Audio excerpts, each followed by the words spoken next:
Magandang hapon, tuloy-tuloy pa rin po tayo sa pagbibigay ng mga pinakahuling kaganapan dito nga sa ASEAN Summit na nagaganap dito sa Pasay City. At ngayon nga po ay magaganap ang isang live press briefing kasama si Civil Service Commissioner Alicia De La Rosa Bala. Pakinggan natin ang kanyang pahayag. People management, organizational performance, skills building, environment promotion, health management, and disaster. Pasado alas 3 kanina ay pinangunahan na nga mismo ni Pangulong Rodrigo Duterte ang paglagda sa ASEAN Leaders Declaration on the role of civil service as a catalyst for achieving ASEAN Community Vision to 2025.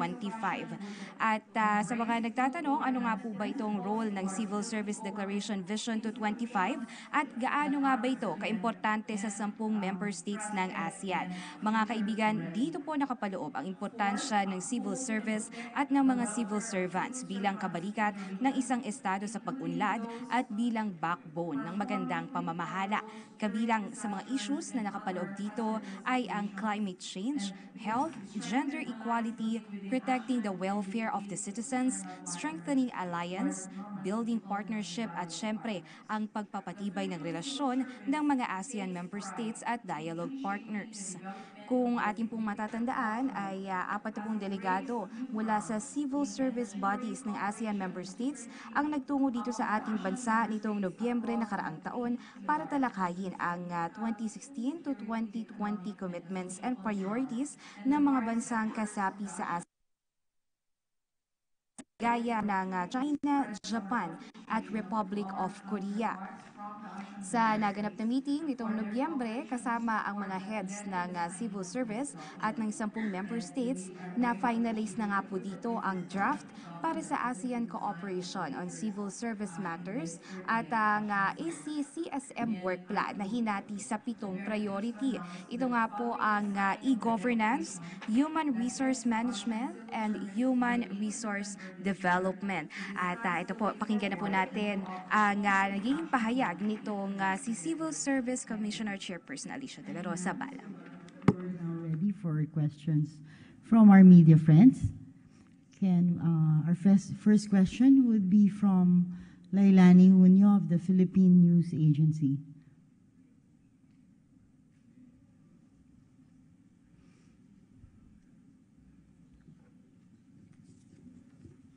Good afternoon. What will be the impact of this declaration among the people of the ASEAN member states? And second question is, what will be the responsibilities of the civil servants on this declaration? Thank you for the questions. First, you made mention what would be the impact on the ASEAN people. First, because we would expect that we will be able to capacitate the civil servants to ensure that they would be able to deliver the services that would benefit the people. So what does it mean? In the areas of health management, disaster, and we can be assured that there will be faster and easier delivery because they would be capacitated to undertake this skills and competence building. And then what would be the responsibility of the civil servants? I just wanted to assure that because of this declaration, all the civil servants in the ASEAN region will come up with the common standards that would promote better service delivery, as well as be able to prepare them to address emerging concerns, especially that we are in an area where there are new concerns being faced by the ASEAN region, not only within the region, but even external factors. Our next question from Caleb of the Philippine Information Agency. Yes. Good afternoon, ma'am, and congratulations on this milestone. One of the things that we've have noted as promising in ASEAN is really the young and dynamic labor force of the region. And from your vantage point, ma'am, of being chairperson of the civil service sector, I would like to know how is ASEAN doing as a regional bloc in formulating policies and even structural reforms that will make it feasible for young people to choose public sector work over private. In ASEAN, there are two important sectors that address the concern of the youth. One is the sectoral group on youth, and this is represented by no less than the chairperson of NYC right now, and she's leading, as we speak right now, the youth is having a dialogue with the leaders. So that's one. The second is also the sector on education. And these two sectoral bodies will be consulted on how best we can ensure that we will or inspire the young generation to choose public service over the private service.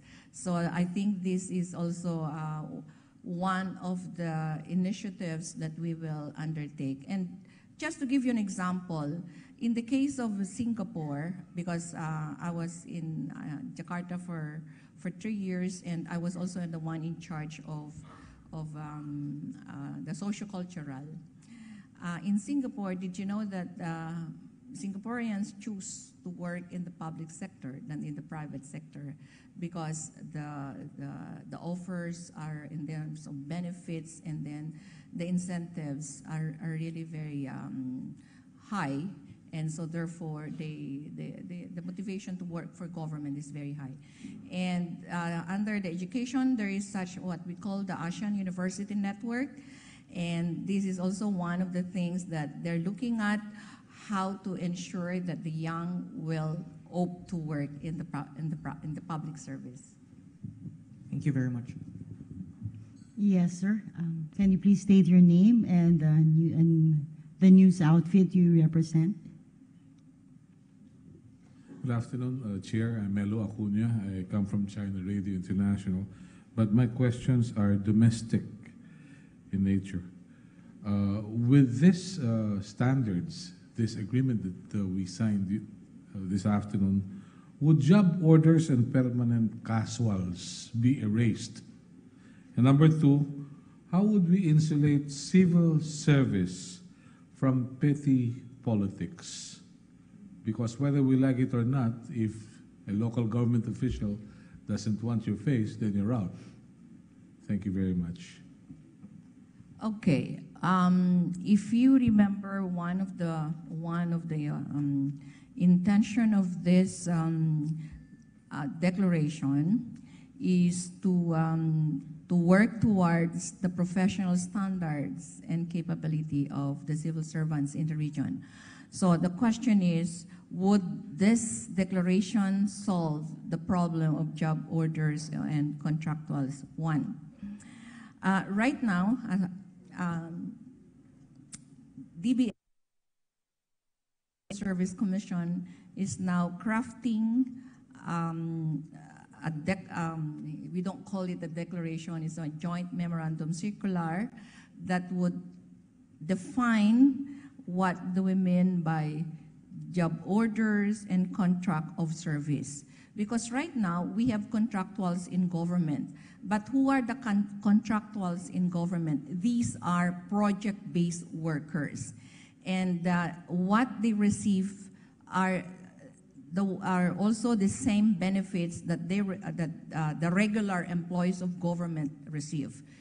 The only difference is this group of workers in government are project-based. I mean, you know, there's a term of the project. It's either 5 years, and so positions have been created for them, but they have their contract is renewed every year depending on their performance and depending on the lifespan of the project. So, which is different, I think, from the contractuals in the private sector. Now, the job orders, these are things that we are currently discussing between COA, DBM, and the Civil Service Commission.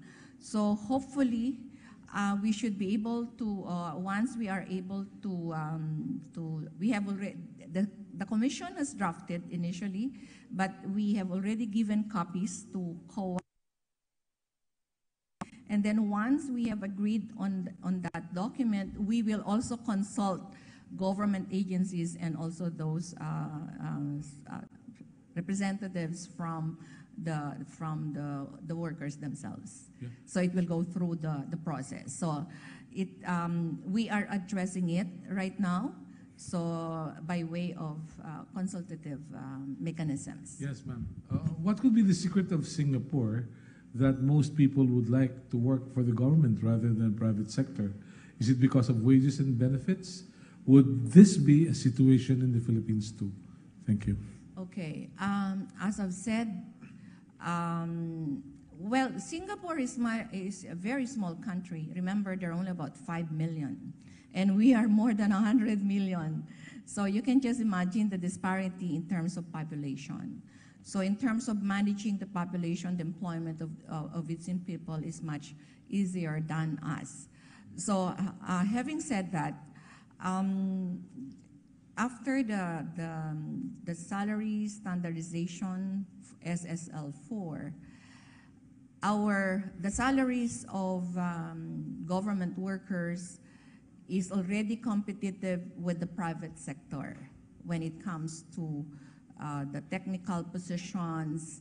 It's already competitive. We are at the level of the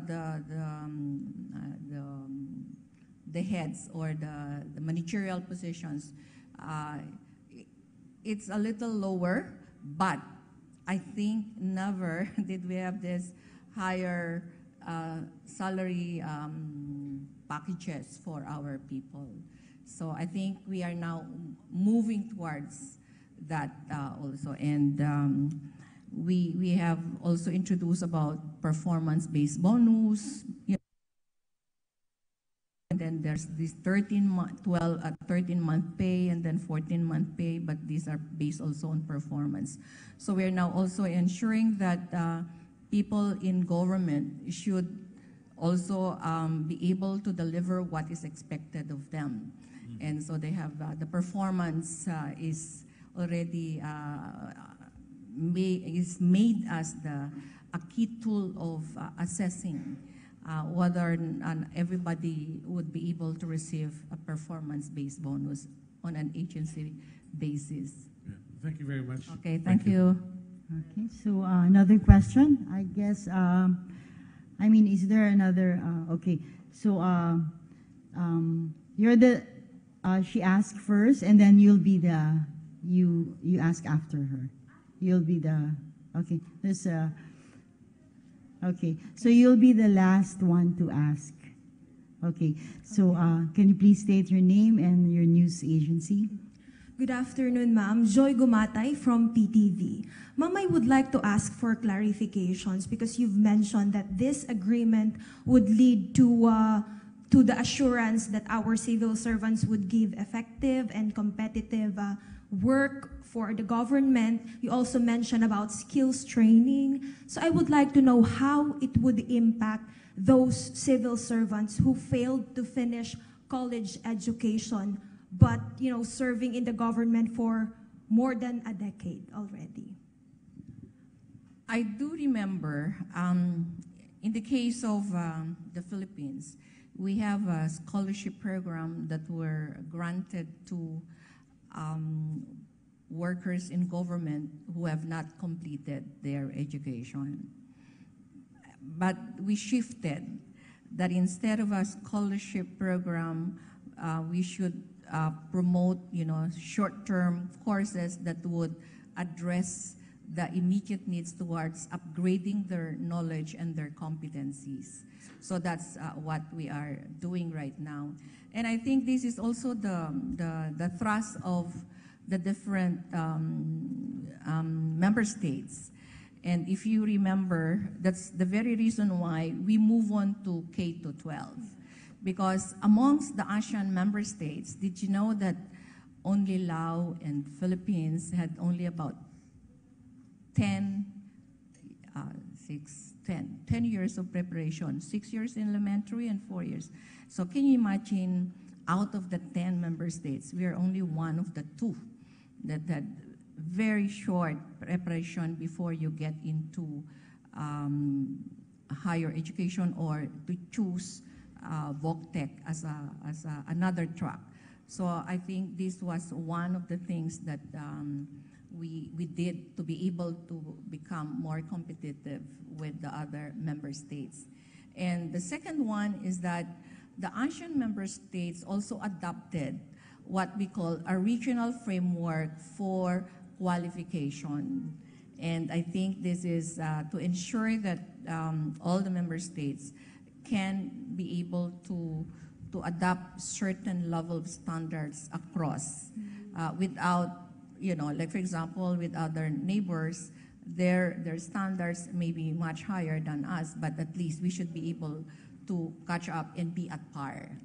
And then another one is, I don't know whether you must have heard that there's such a thing as the mutual recognition arrangements where professionals can go to any of the other member states as long as you've been certified as eligible in your country, and then when you can go to another country and be able to compete with them. So these are the initiatives that it may not necessarily be the civil service group that is push for this, but it's still, we're talking about civil servants, whether you are in the economic pillar or in the political security. So this is still the domain of the civil service because it talks about addressing the needs of the civil servants. Can I ask a follow-up? Just one. Okay lang po, okay. Ma'am, okay, you've mentioned about the vocational short-term courses to be offered to those who failed to finish college education. Would that be compulsory? You're giving them the pressure to do it, or still if the worker would want to take it or not? Because as we all know, those who, majority of those who were not able to finish college education were now having their own families or a little old compared to the young population. Okay, let me clarify. The offer of VocTech or pursuing higher education, it's not the decision of the civil service institutions in the 10 member states.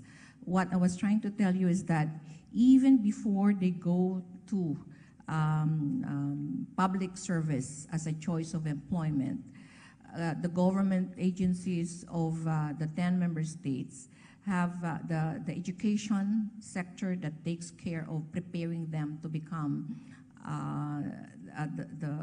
to choose whichever they want to pursue, higher education, college, or the rest will go for the VocTech. Now, your question is, what happens to those who are not college graduates but they are performing or they're working in government agencies?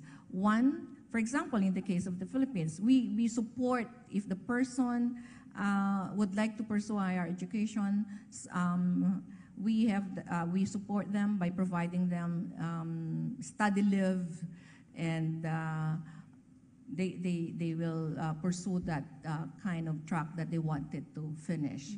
So these are the options that we are providing to workers in government who are not college graduates. Thank you, ma'am. Okay. Okay, so our last question.